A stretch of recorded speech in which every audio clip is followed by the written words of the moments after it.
The point of no return. When will Europe become Muslim for good? They used to laugh at this question. When will Europe become Muslim? The media called it a conspiracy. The politicians called it fear-mongering. And the universities? They branded it racist to even ask. But we're done asking. Now we answer. Because this is no longer about the future. It's about the next phase of history. If current trends, and we mean real numbers, continue, then Western Europe will become a majority Muslim society by the end of the 21st century, with some regions surpassing 80%, even approaching total Islamization. This isn't an exaggeration.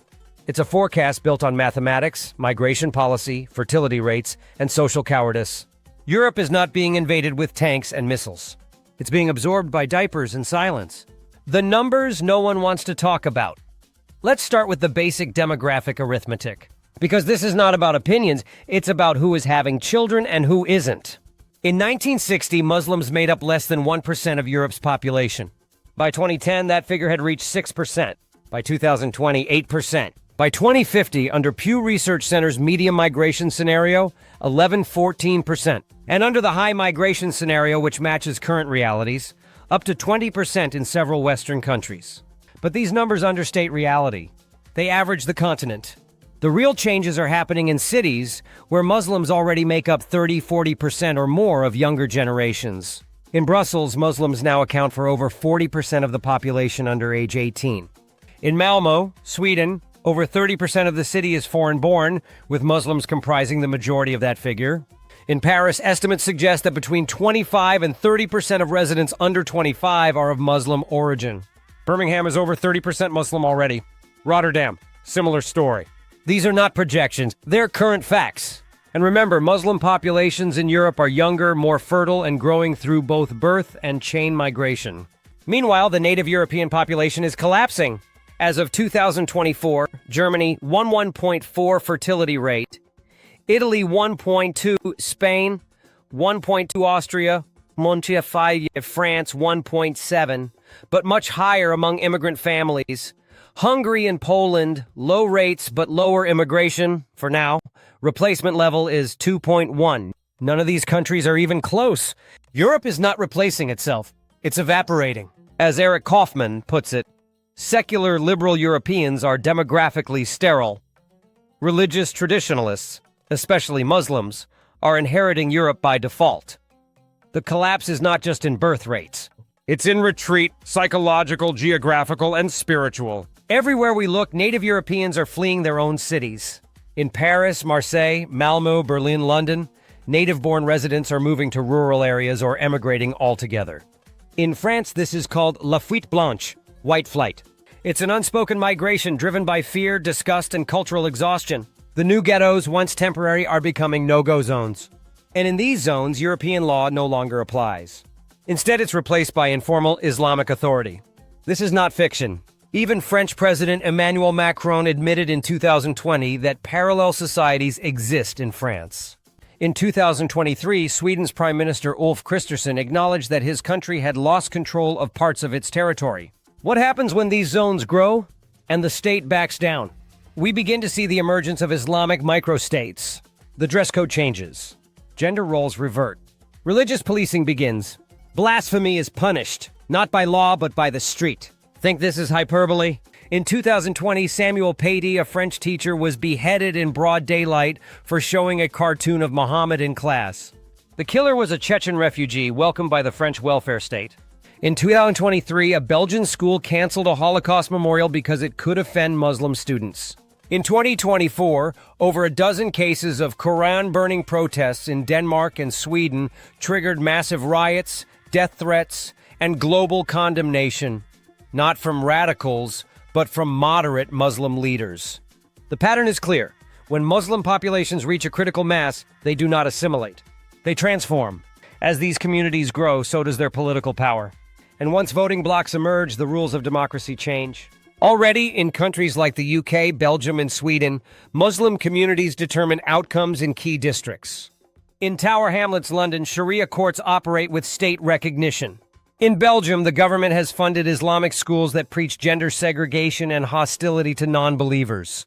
In Germany, a government-funded study in 2021 found that over 60% of Muslim youth reject the primacy of German law over Sharia. This is not multiculturalism. This is a replacement ideology entering the institutions. And let's be clear, Islam is not just a religion. It is a political project. It has its own laws, its own courts, its own economics, and its own vision of society, which is fundamentally incompatible with liberal democracy. Bat Yeor, in her prophetic book Eurabia, warned of this shift as early as 2005. She described an emerging alliance between European elites and Arab regimes, pushing a model of coexistence that meant European surrender. She was called a fanatic, but today we are watching her vision unfold, chapter by chapter. What does Europe look like when it's 80% Muslim? Let's fast forward. It's the year 2100. France, Sweden, and Belgium are majority Muslim. The Netherlands and Germany are close behind. Spain and Italy, formerly Catholic powerhouses, have seen their birth rates drop to 1.1, while their immigrant populations continue to grow. In major cities, Sharia-based parties dominate municipal councils. National laws are challenged at the European Court of Human Rights and overturned as Islamophobic. Criticism of the Prophet? Hate speech. LGBT rights? Revoked for social harmony. Alcohol? Restricted in public spaces. Dress codes? Enforced in schools and state offices. Non-Muslims, now the minority, live as dhimmis, tolerated but not equal. Like in historical Islamic empires, they pay taxes for their status. Their churches are vandalized. Their voices are silenced. The media no longer mentions the past. History is rewritten. Colonial guilt justifies everything. And Europe, once the beacon of modernity, becomes a warning to the rest of the world. Let's pause. Is there a way back? Yes, in theory, but the cost would be enormous. And the window is closing fast.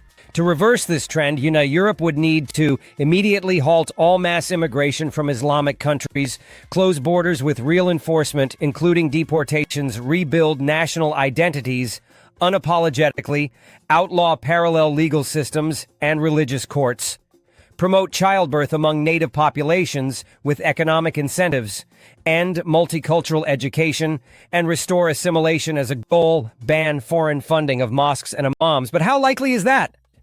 Look at Europe's leadership. Look at the EU bureaucracy. Look at the criminalization of dissent. Ask Tommy Robinson what happens when you speak the truth. Ask Geert Wilders, who has lived under police protection for 20 years.